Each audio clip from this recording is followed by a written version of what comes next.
before handhelds jumped into 3D, they jumped into color. And before Rare's Conker was a foul-mouthed drunk who bounces off of sunflower breasts, he was an adorable little hero with high tops and a slingshot. How things change, huh? One day you're collecting birthday presents, the next day you're throwing toilet paper at a living mound of fecal matter. But such is life for Conker the Squirrel, a platforming star from a decade ago who's mostly known for the sleazy 2001 masterpiece, Conker's Bad Fur Day. But before the furry little bastard was raising hell on the Nintendo 64, he made his solo debut on the Game Boy Color, in this cuddly little game about birthdays gone awry. This is Conker's Pocket Tales for the Game Boy Color, and if you only know Conker from Bad Fur Day, which is basically gaming's precursor to the Hangover, this E-rated trip to a fantasy land with smiling flowers and talking acorns may surprise you as much as finding a tiger in your bathroom.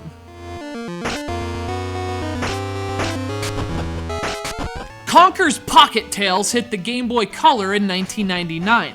This is actually a dual format cartridge, which means the game can be played on both the Game Boy Color and the original Game Boy.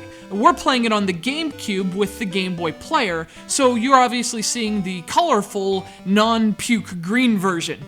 And you have our good friend Eric from Texas to thank for that, as do we. He sent us Conker's Pocket Tales and the Game Boy Player we're using to play it, and a bunch of other Nintendo games, and for that, we're very grateful, so thanks again, Eric. What's interesting about Pocket Tales is that while Conker would become known as a platforming character, it isn't at all a platformer. This is a top-down adventure game with virtually no platforming whatsoever. Playing as Conker the Squirrel before he became a binge drinker, you set off to save your girlfriend Berri from the aptly named Evil Acorn, who's kidnapped her and, worst yet, stolen all your birthday presents.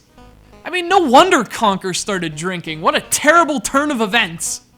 So you roam around Conker's colorful world in search for your gifts, as most of us would. There's nothing worse than having an evil acorn pop out of your birthday cake and make off with your presents. 8 of them are scattered across each of the game's worlds, and you have to find them all to advance to the next. Some are out in the open, but most of them require some puzzle solving to retrieve.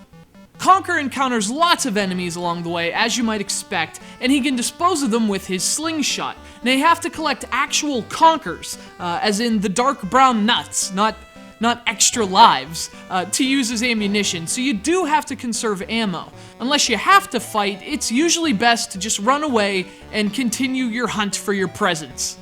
The game plays well, and frankly, it's a very good-looking game for a handheld. You'd expect that from Rare, a company that was known for pushing Nintendo's hardware as much as Nintendo themselves during its heyday.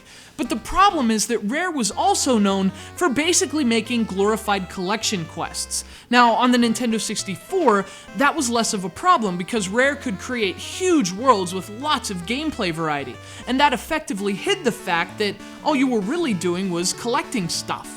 Conker's Pocket Tales, on the other hand, doesn't have that luxury. The game feels more restricted due to its size and perspective, so the gift collecting does get a bit stale after a while.